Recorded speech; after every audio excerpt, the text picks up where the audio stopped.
Hey everyone, it's Jacob here with another episode of the 5-Minute Leader, and today is really going to be about this idea of passion and signs. So I'll talk a little bit about what I mean with passion and signs. This is a conversation that was inspired by a discussion I had with Randy Parker. He's the CEO of Hyundai Motor America. And it came about because we were talking about this idea of following your passion.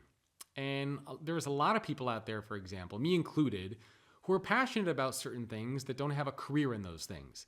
So I love chess. I love racquetball. I'm not a professional racquetball player. I'm not a professional chess player.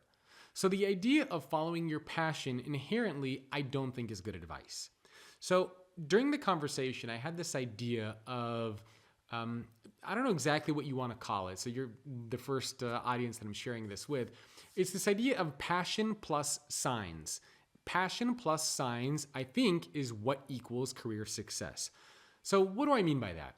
I mean that you follow your passion, but also pay attention to the signs. Now, when I talk about signs, I'm not talking about something spiritual or metaphysical or religious or whatever. I'm talking about the signs that the market gives you. So for example, if I'm passionate about chess and I start playing a couple chess games and I'm just seeing that I'm not there, I see what top grandmasters are putting in and I realize that I'm not going to be world champion. It's paying attention to those signs. If I want to be a singer or I want to be a speaker or I want to be a writer, if the collective feedback that I'm getting from the world is that I'm not good at those things, even though I'm really passionate about it, then that's a sign that I should be pivoting and doing something else. And so then the question becomes, well, what do you do with your passion? So in the case of Randy Parker, he played Division I basketball in college. And I asked him, I said, if we were to go with your advice of following your passion, you're not in the NBA, you're now working in the automotive industry. I said, how do you bring the passion with you? And that's kind of what I said, is that instead of following your passion, it's far more effective to bring the passion with you to whatever it is that you do.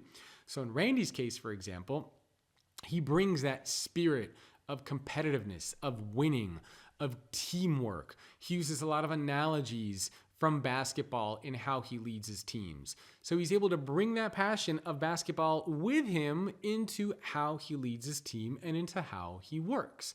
So following your passion is inherently bad advice. And the reason why is because you could end up following your passion all the way to the point where you go broke. Similarly, if you only pay attention to the signs in your life, so maybe you're good at something and you just follow the signs and only do that, you might find yourself one day at 40, 50, 60 years old where you're making a lot of money, but you don't feel fulfilled.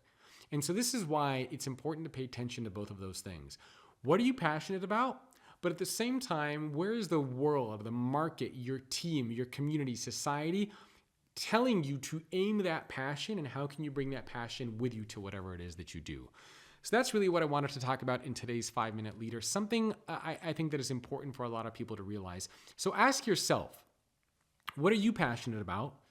And also ask yourself, are you paying attention to the signs, and are they guiding you to how you can best tap into and use and leverage that passion? Because you don't want to follow your passion, you want to bring that passion with you to everything that you do.